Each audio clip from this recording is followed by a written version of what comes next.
Hello बच्चों, स्वागत है आपका कक्षा 12 के स्थिर विद्युत के अध्याय नंबर 1 विद्युत आवेश एवं क्षेत्र में। तो दोस्तों, हम ये इकाई 1 पढ़ रहे हैं। इकाई 1 का नाम है स्थिर विद्युत की। स्थिर विद्युत की जानने से पहले हम विद्युत की जान लेते हैं क्या होता है। तो डियर स्टूडेंट, विद्युत की भौतिक विज्ञान की एक शाखा है जिसके अंतर्गत हम आवेशों एवं उनके गुणों का अध्ययन करते हैं। फिर से, विद्युत की भौतिक विज्ञान की वह शाखा है जिसके अंतर्गत आवेशों एवं उनके गुणों का अध्ययन किया जाता है।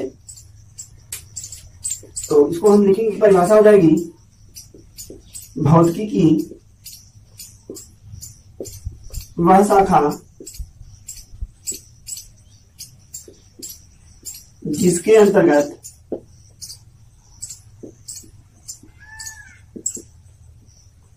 आवेशों एवं उनके गुणों का अध्ययन किया जाता है।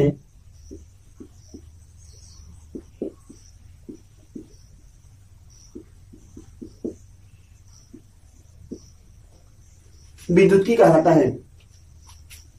तो आवेश जो होते हैं वह मुख्यतः 2 प्रकार के होते हैं। नंबर 1 होता है स्थिर आवेश, नंबर 2 होता है गतिमान आवेश।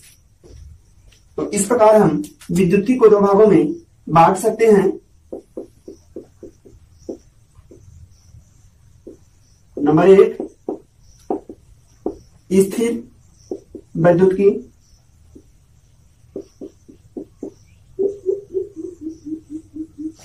और नंबर 2 गतिक विद्युत की।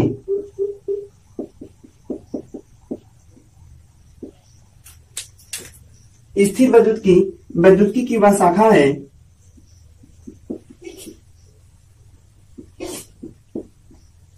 विद्युत की वह शाखा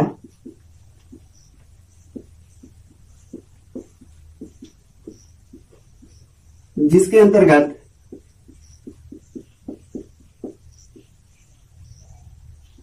स्थिर आवेशों का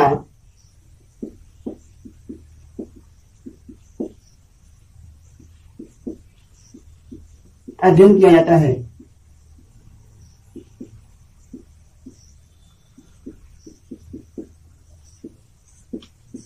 क्लियर है? स्थिर विद्युत की वह शाखा है जिसके अंतर्गत स्थिर आवेशों का अध्ययन किया जाता है। नंबर 2 है गतिक विद्युत की वह शाखा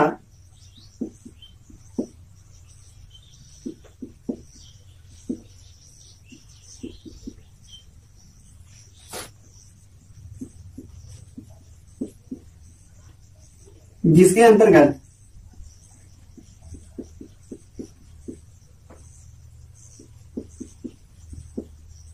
गतिमान आवेशों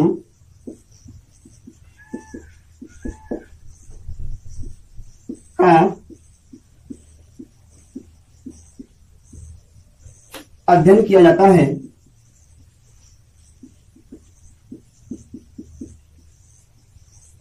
गतिक विद्युत की कहलाता है।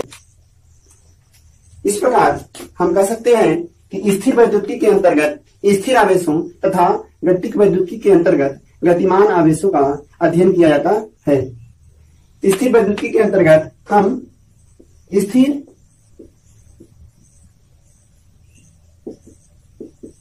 आवेशों के कारण उत्पन्न वैद्युत क्षेत्र, वैद्युत बल, वैद्युत विभव का अध्ययन करते हैं। वैद्युत बल, वैद्युत विभव का अध्ययन करते हैं।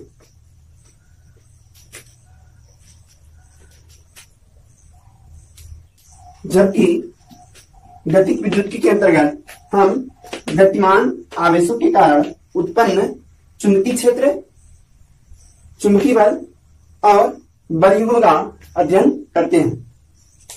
ध्यान दीजिएगा, स्थिर वैद्युतिकी में आवेश स्थिर रहता है और गतिमान विद्युतिकी में आवेश गतिमान रहता है। तो इस प्रकार कह सकते हैं स्थिर वैद्युतिकी में हम इस प्रकार स्थिर विद्युतिकी में हम विद्युत बल का अध्ययन करते हैं। नंबर 2 है गतिक वैद्युतिकी। वैद्युतिकी की वह शाखा जिसके अंतर्गत गतिमान आवेशों का अध्ययन किया जाता है गतिक वैद्युतिकी कहलाता है। गतिक वैद्युतिकी में हम स्थिर वैद्युत बल के साथ साथ चुंबकीय बल का भी अध्ययन करते हैं। अर्थात गतिक वैद्युतिकी में हम विद्युत प्रभाव एवं चुंबकीय प्रभाव दोनों का अध्ययन करते हैं। अगली हेडिंग है वैद्युत आवेश।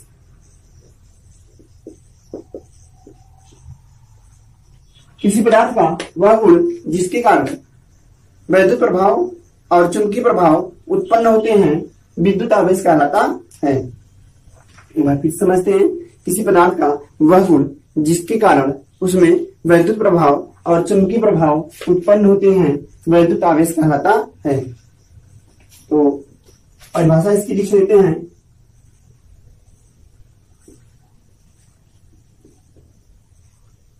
पदार्थ का वह गुण जिसके कारण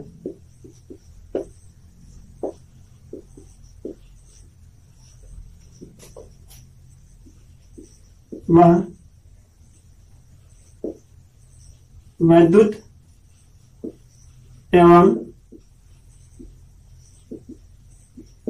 चुंबकीय प्रभाव उत्पन्न करते हैं। पदार्थ का वह गुण जिसके कारण वह विद्युत एवं चुंबकीय प्रभाव उत्पन्न करते हैं विद्युत आवेश कहलाता है। विद्युत आवेश पदार्थ का वह गुण है जिसके कारण उसमें विद्युत एवं चुंबकीय क्षेत्र उत्पन्न होता है।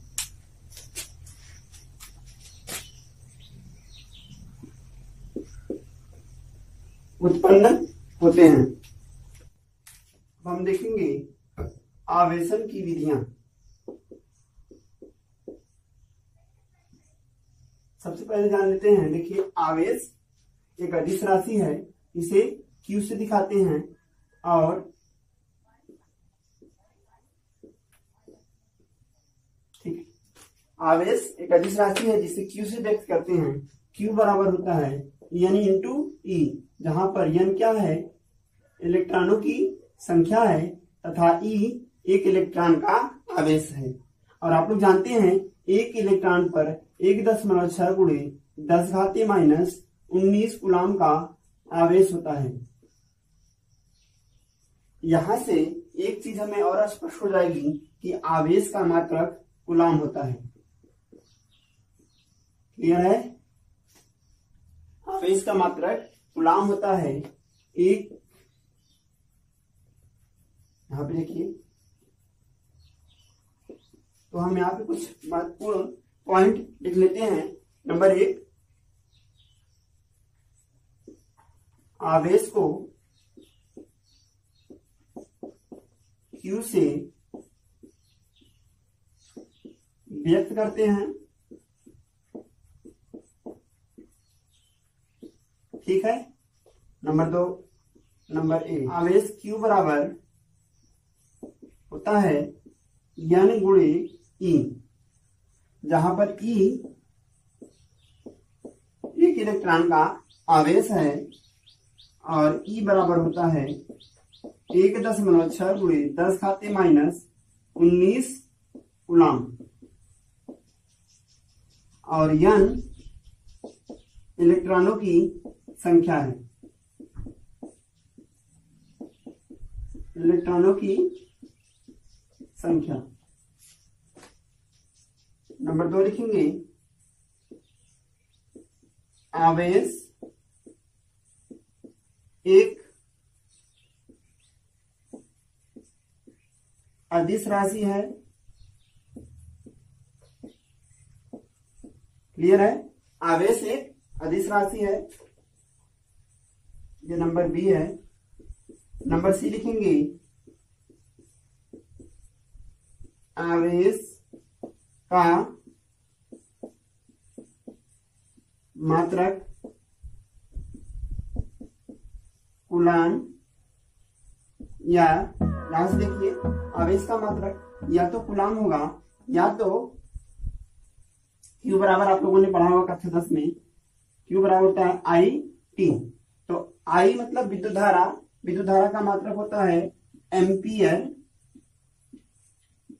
और T मतलब होता है सेकंड। तो इस प्रकार आवेश का मात्रक हो जाएगा एम्पियर सेकंड। ठीक है, यहां पे ध्यान दीजिएगा, इसका एक अन्य मात्रक फैरड भी होता है। एक फैरड बराबर होता है 96,500 कूलाम। आवेश की जो सबसे छोटी इकाई है वह ESU है। एक कूलाम बराबर 3 × 10⁹ ESU होता है।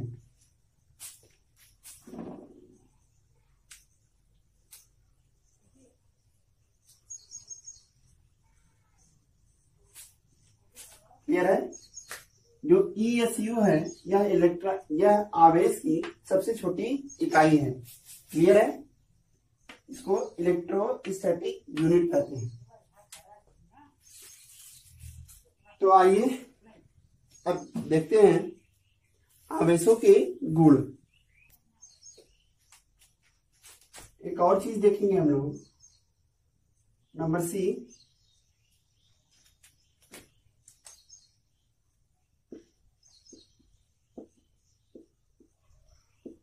आवेशों के प्रकार। तो 1964 ईस्वी में अमेरिकन वैज्ञानिक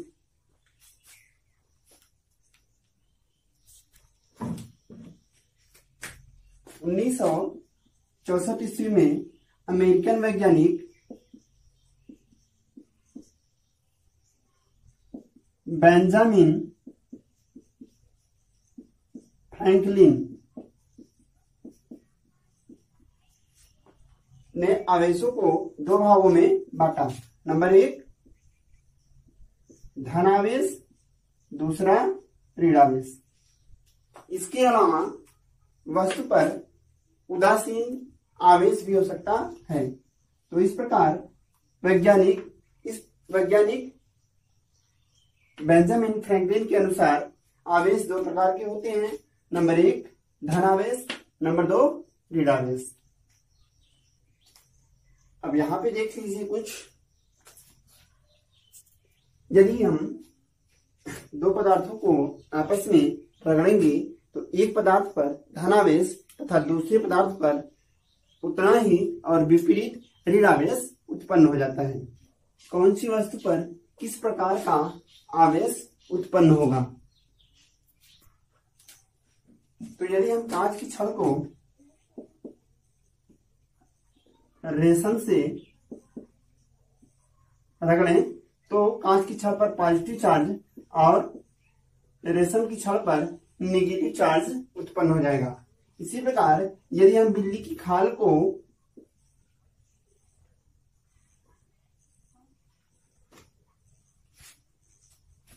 एबोनोइड की छड़ से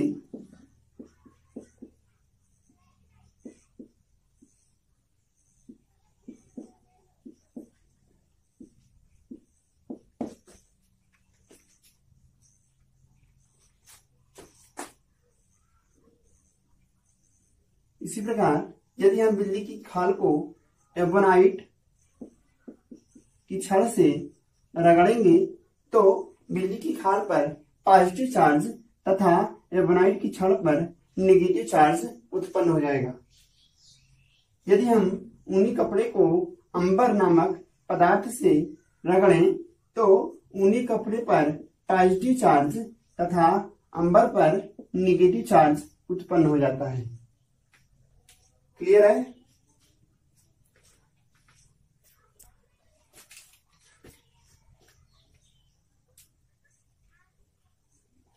देखिए दूसरी तरफ आपको एक सारणी दिख रही होगी जिसमें हमने इलेक्ट्रॉनों, प्रोटॉनों और न्यूट्रॉन के पर उत्पन्न आवेश और उनके द्रव्यमानों को अंकित किया है। आप चाहें तो स्क्रीनशॉट ले सकते हैं।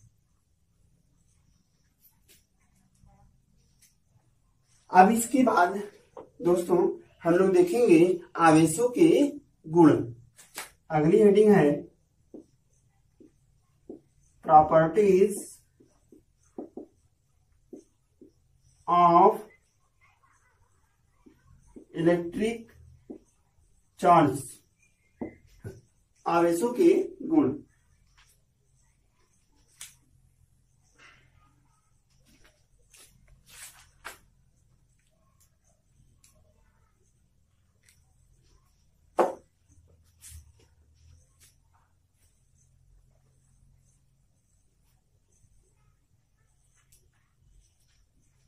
तो इसमें हम आवेशों के तीन मुख्य गुण होते हैं।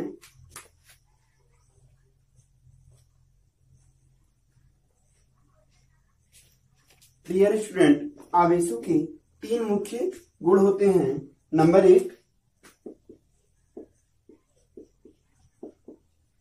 आवेशों की योज्यता। नंबर ए, आवेशों की योज्यता। नंबर बी,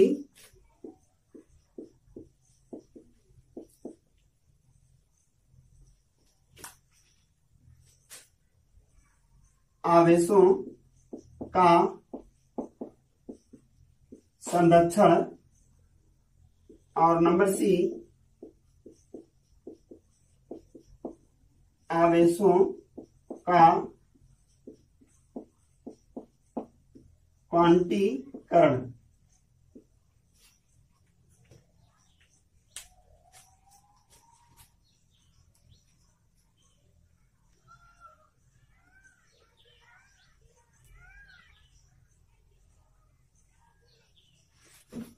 तो नंबर 1 है आवेशों की योज्यता। देखिए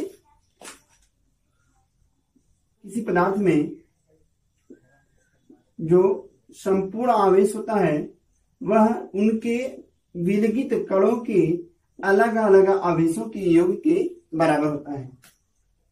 मान लीजिए यह एक विलगित निकाय है जिसके कणों पर क्रमशः Q1, Q2, Q3, Q4 Qn charge हैं। तो इस प्रकार जो पूर्ण आवेश Q बराबर हो जाएगा Q1 plus Q2 plus Q3 plus Qn। समझ में आया? आवेशों की योज्यता का गुण वह गुण है जिसके अनुसार यदि किसी विलगित निकाय के कणों पर क्रमशः Q1, Q2, Q3 Qn आवेश उत्पन्न हो तो इन सभी आवेशों का बीजगणितीय योग संपूर्ण आवेश Q के बराबर होगा। क्लियर है? आप देखते हैं नंबर दो है आवेशों का संरक्षण। आवेशों के संरक्षण का गुण कहता है कि आवेश को न तो उत्पन्न किया जा सकता है न तो नष्ट किया जा सकता है।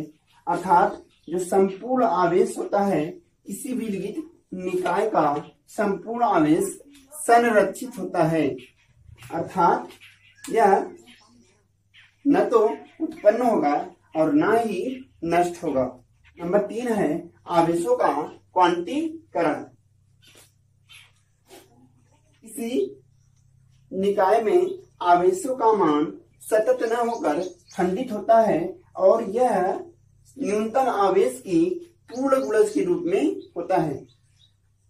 अर्थात Q बराबर Ne, जहां पर n बराबर 0, 1, 2, 3, 4, इसका मान कभी 2.1 या 2.5 या 2.6 अर्थात एक अपूर्ण संख्या के रूप में नहीं होगा। क्लियर है? अब ध्यान दीजिएगा हालांकि 1964 ईस्वी में वैज्ञानिक गेलमन ने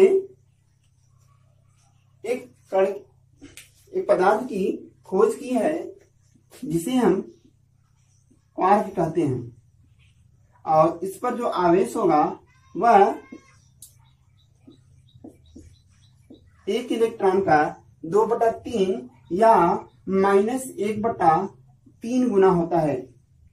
हालांकि इस तथ्य की अभी वैज्ञानिक पुष्टि नहीं हुई है, तो हम लोग ये मान के चलेंगे कि जो किसी पदार्थ पर न्यूनतम आवेश होता है वह एक ई या 2 ई या ई के गुणज के रूप में होता है। वह कभी भी खंडित नहीं होगा, अर्थात एक दशमलव संख्या या परिमेय संख्या के रूप में नहीं होगा।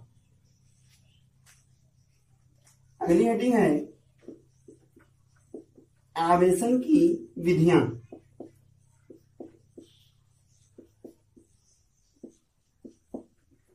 आवेशन की विधियां।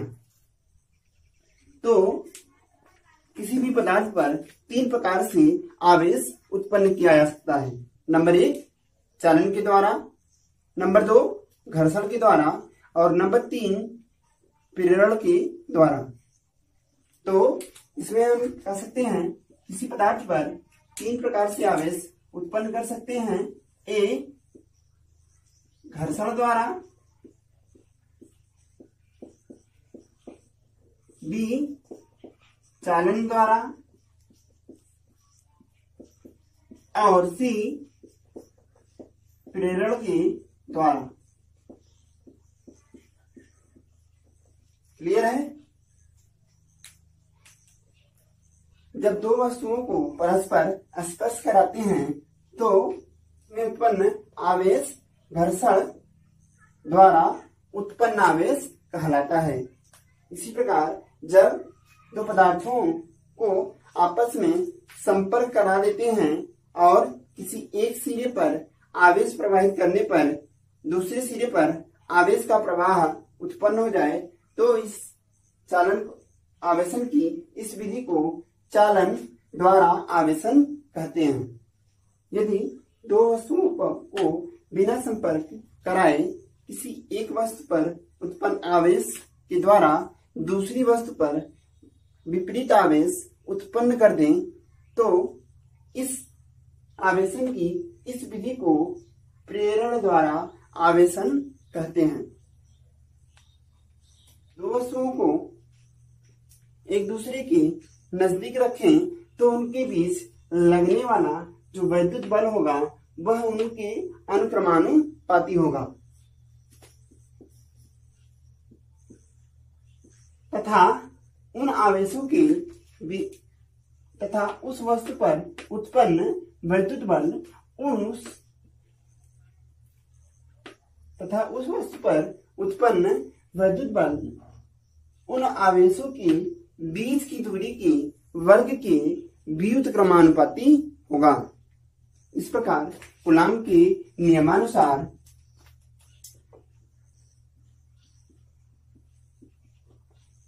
इन्हीं दो बिंदुवत स्थिर आवेशों के बीच लगने वाला वैद्युत बल उन आवेशों के गुणनफल के अनुक्रमानुपाती तथा उनके बीच की दूरी के वर्ग के व्युत्क्रमानुपाती होता है। चित्र में देखिए, मान लीजिए यहाँ पर कोई वस्तु A है तथा यहाँ पर कोई वस्तु B है जिस पर क्रमशः Q1 Q2 आवेश उत्पन्न हो तथा इनके बीच की दूरी R हो, तो कूलाम के नियमानुसार इन दोनों आवेशों के बीच एक बल उत्पन्न हो जाएगा जिसको हम वैद्युत बल कहेंगे, जिसको आप लोगों ने कक्षा 11 में पढ़ लिया होगा। तो वही वैद्युत बल उन्होंने कहा कि यह जो वैद्युत बल होगा वह वैद्युत बल इन दोनों आवेशों के गुणनफल के अनुक्रमानुपाती तथा उनके बीच की दूरी अर्थात R के वर्ग कि व्युत्क्रमानुपाती होता है। क्लियर है?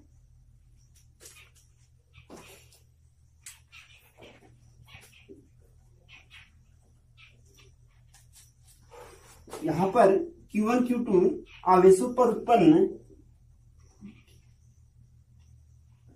इस अनुक्रमानुपाती के चिन्ह को हटाएंगे तो एक नियतांक लेंगे, अर्थात Fe बराबर हो जाएगा कि Q1 Q2 अपान R स्क्वायर। क्लियर है? जहां पर K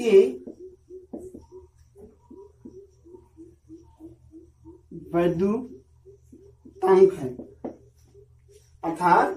अर्थात K स्थिर वैद्युत नियतांक है, जिसका मान 1/4 पाई एप्सिलॉन 0 होता है। तो अगर इस मान को यहां पे रख दिया जाए तो Fe बराबर प्राप्त होगा 1/4 pi epsilon 0 into Q1 Q2 अपान R स्क्वायर। क्लियर है? ये बराबर हो जाएगा 1/4 पाई एप्सिलॉन 0। इसको सॉल्व करने पर इसका मान 9 गुणे 10⁻9 प्राप्त होता है। तो अगर यह मान यहां पर रखा जाए तो हम कह सकते हैं Fe बराबर हो जाएगा 9 गुणे 10⁻9 इंटू Q1 Q2 अपान R स्क्वायर। क्लियर है?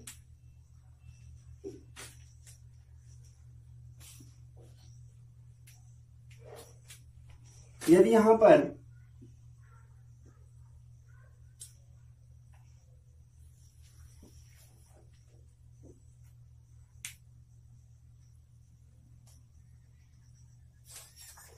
आप Q1 Q2 और R बराबर 1 रखा जाए तो यहां पर Fe बराबर 9 गुणे 10⁻9 न्यूटन प्राप्त होता है। तो यहां से हम एक कूलाम की परिभाषा दे सकते हैं। तो अगली हेडिंग होगी 1 कूलाम। अब देखिए इसी परिभाषा से हम एक कूलाम की परिभाषा लिखेंगे। 1 कूलाम वह आवेश है, या आवेश का मात्रक है, तो हम कहेंगे 1 कूलाम वह आवेश है जो एक दूसरे से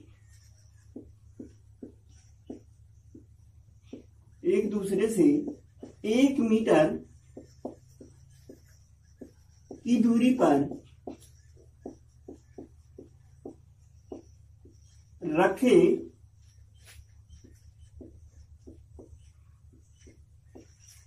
दो पदार्थों पर 9 गुणे 10⁻9 न्यूटन का वैद्युत बल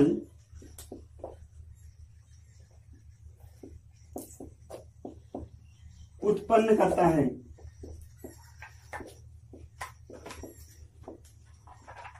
क्लियर है?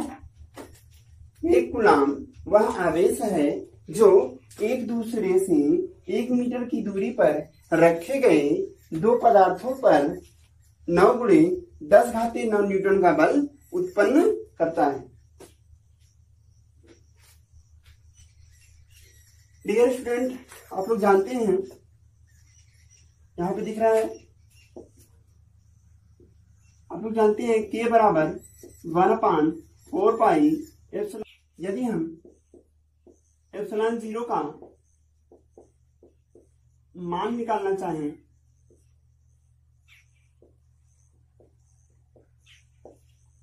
तो ध्यान दीजिएगा, आप लोग जानते हैं K बराबर होता है 1/4 पाई एप्सिलॉन 0। क्लियर है? अभी आप लोगों ने पढ़ा कि K का मान 9 गुणे 10⁻9 होता है। तो यहां पर K की जगह पे हम लिखेंगे 9 गुणे 10⁻9 बराबर हो जाएगा 1/4 पाई एप्सिलॉन 0। ये यहाँ पर अपान में है, इधर आएगा मल्टीप्लाई में हो जाएगा। तो एप्सिलॉन 0 बराबर हो जाएगा वह पाई का मान 3.14 रखकर अगर इससे आगे सॉल्व करेंगे तो हमें प्राप्त होगा 8.85 गुणे 10 घाते -12 मात्रक। क्लियर? ध्यान दीजिएगा। अब हम लोग निकालेंगे एप्सिलॉन 0 का बीमीय सूत्र। अभी हम लोगों ने पढ़ा ये बराबर 1/4 पाई एप्सिलॉन 0 होता है। तो डियर स्टूडेंट, अगर यहाँ पे ध्यान दिया जाए, अगर हम यहाँ से के का मान निकालेंगे तो के बराबर हमें प्राप्त हो जाएगा। देखिए ये अपान में इधर आएगा, इंटू में हो जाएगा F R square F E into R square upon Q1 Q2। देखिए के का मान निकालने के लिए आर स्क्वायर को उधर भेजेंगे, ऊपर हो जाएगा तो F E into R square upon ये दोनों डिवाइड में हो जाएंगे तो Q1 Q2 हो जाएगा। क्लियर है? इस प्रकार के बराबर F E into R square upon Q1 Q2 प्राप्त होगा। तो अगर यहां से के का मात्रक निकालना चाहें तो के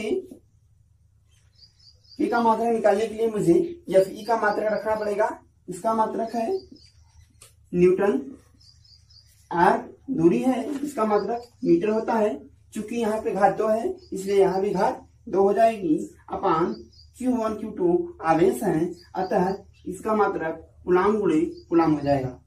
आगे से सॉल्व करेंगे तो मात्रक के का मात्रक प्राप्त होगा न्यूटन मीटर स्क्वायर प्रति सी इंटू सी मतलब सी स्क्वायर कूलाम स्क्वायर हो जाएगा।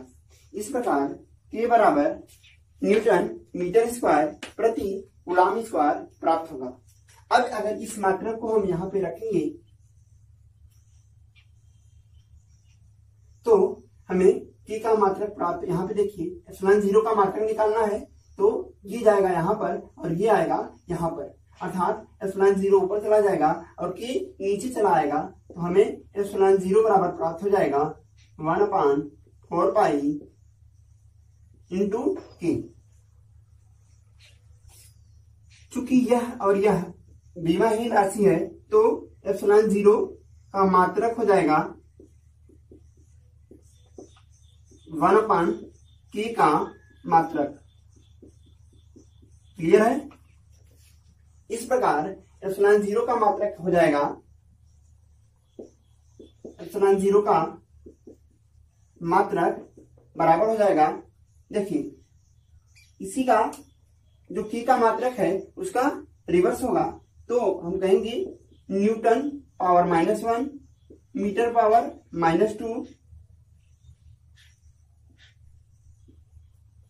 इंटू कूलाम स्क्वायर हो जाएगा। जो नीचे रहेगा वह ऊपर हो जाएगा, जो ऊपर रहेगा वह नीचे हो जाएगा। तो इसकी मात्रक को हम ऐसे भी लिख सकते हैं कूलाम स्क्वायर प्रति न्यूटन मीटर स्क्वायर। क्लियर है? तो अगर यहां से बीमा निकालना चाहें तो एप्सिलॉन 0 का बीमी सूत्र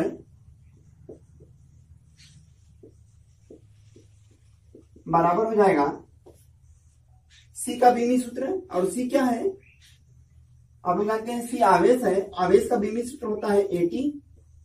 क्लियर है?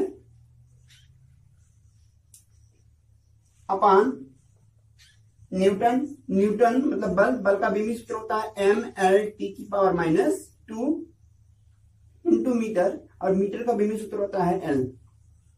इस प्रकार एप्सिलॉन 0 का बीमी सूत्र बराबर हो जाएगा कूलाम का बीमी सूत्र का स्क्वायर अपान न्यूटन का बीमी सूत्र इंटू दूरी का बीमी सूत्र। तो अगर इसको आगे सॉल्व किया जाएगा तो m पावर 1 है, ऊपर जाएगा, यहाँ पे देखिए यह जाएगा a ब्रैकेट तोड़ेंगे तो a की पावर 2 इंटू t की पावर 2 अपान m, यल यहाँ पर एक बार है, यहाँ 2 बार है तो मिला के हो जाएगा L पावर 3 इंटू टी की पावर -2। फाइनल में इसे लिखेंगे m की पावर 1 है, ऊपर जाएगा -1, m power -1 L power -3, T की पावर -2, ऊपर जाएगा +2, तो 2 + 2 4 हो जाएगा, इंटू ए की पावर 2। क्लियर है? फिर से समझते हैं। m की पावर 1 था, ऊपर जाएगा -1, l की पावर 3 था, ऊपर जाएगा -3, t की पावर -2 है, ऊपर जाएगा +2, तो ऑलरेडी t इंटू टी हो जाएगा, तो 2 2 4 हो जाएगा, इंटू ए की पावर 2। अब यहाँ पे